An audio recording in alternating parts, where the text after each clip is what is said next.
Une fois le crochet mis en place, on va chauffer la plaque de cire des deux côtés au début et puis on va se concentrer sur une seule face. On se concentre sur une seule face, cette face va coller, on va utiliser cette face-là qui va coller au niveau de la première couche de cire pour que les deux couches collent ensemble et que le crochet soit emprisonné à l'intérieur des deux couches. Comme on remarque, on essaye au mieux de ne pas créer des plis de la cire. On crée les plis aux endroits où on veut enlever la cire, car peu importe, on va couper la cire. On applique directement la cire avant qu'elle ne se refroidisse. Après avoir appliqué la cire, maintenant on coupe la cire, les excès de cire. On coupe aux limites de la première couche de cire qui coïncide avec les limites du tracé qu'on a dessiné au début avec le crayon mine ou avec le feutre, dépendamment du modèle qu'on utilise.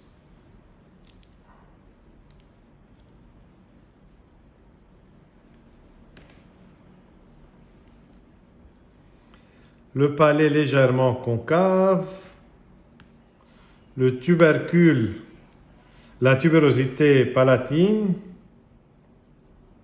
la fosse gencive.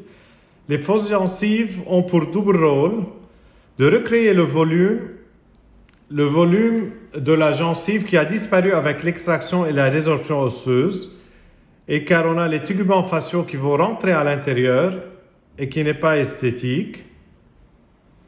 Et créer une gencive artificielle lorsqu'on a une très grande récession gingivale due à une forte résorption osseuse.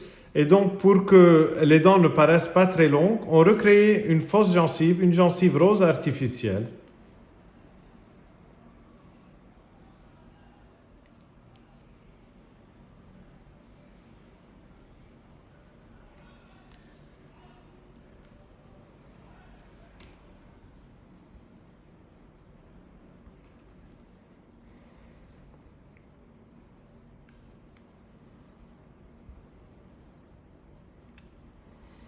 Face vestibulaire, il faut toujours dégager le crochet, le bras du crochet,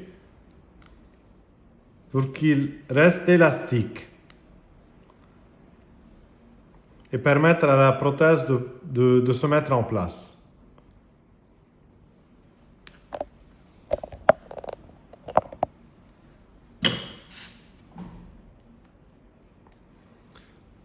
Les molaires au niveau de la moitié coronaire,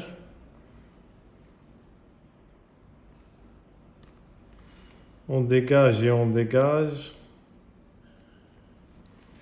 Les prémolaires aussi, toutes les dents postérieures au niveau de la moitié.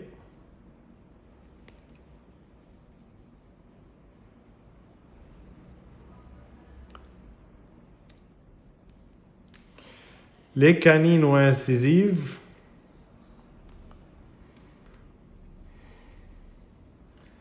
Au niveau du cingulum et du point de contact, ligne droite légèrement convergente vers l'édentation.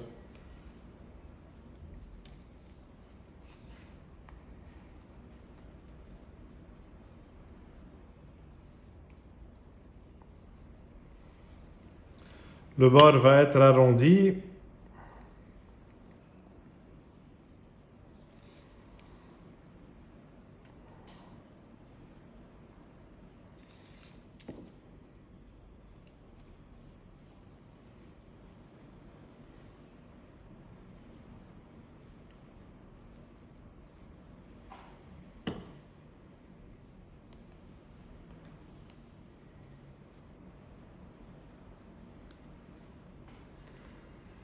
D'accord.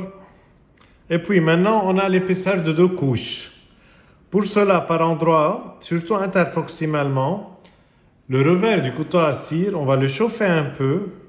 On va enfoncer la cire interproximalement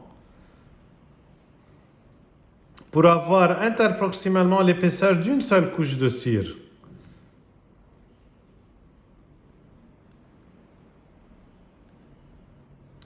Et qu'on ait une finition en lame de couteau Ça veut dire une finition d'une épaisseur très fine pour que la langue ne reste pas, ne reste pas à cet endroit-là pour tâter tout ce qui est bizarre à elle et pour qu'elle ne se blesse pas.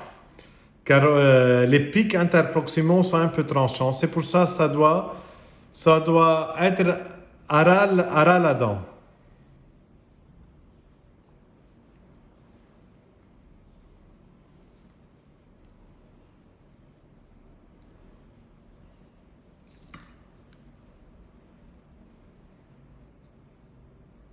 Et on nettoie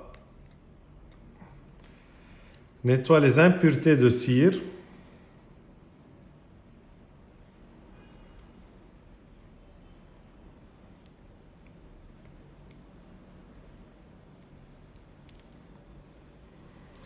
De l'autre côté, la même chose, interproximalement.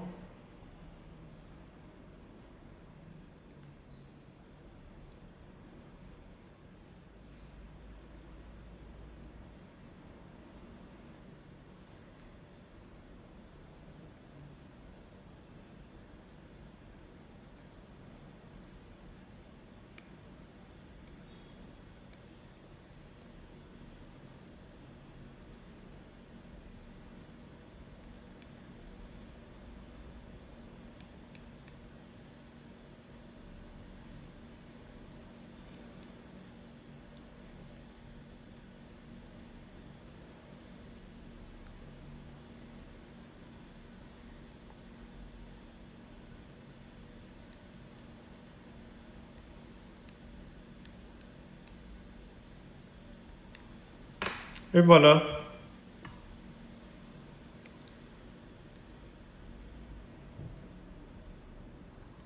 Tout est arrondi.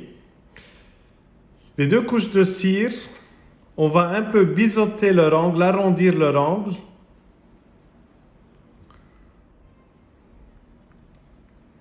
Pour ne pas gêner le patient, pour qu'il n'ait pas comme une marge, un bord tranchant tout au long de la plaque base. Il faut arrondir juste l'angle. Et voilà le schéma, le palais légèrement concave, les lettres ici, au niveau de la moitié de la face distale, et puis pas de fausse gencive car c'est une seule dent.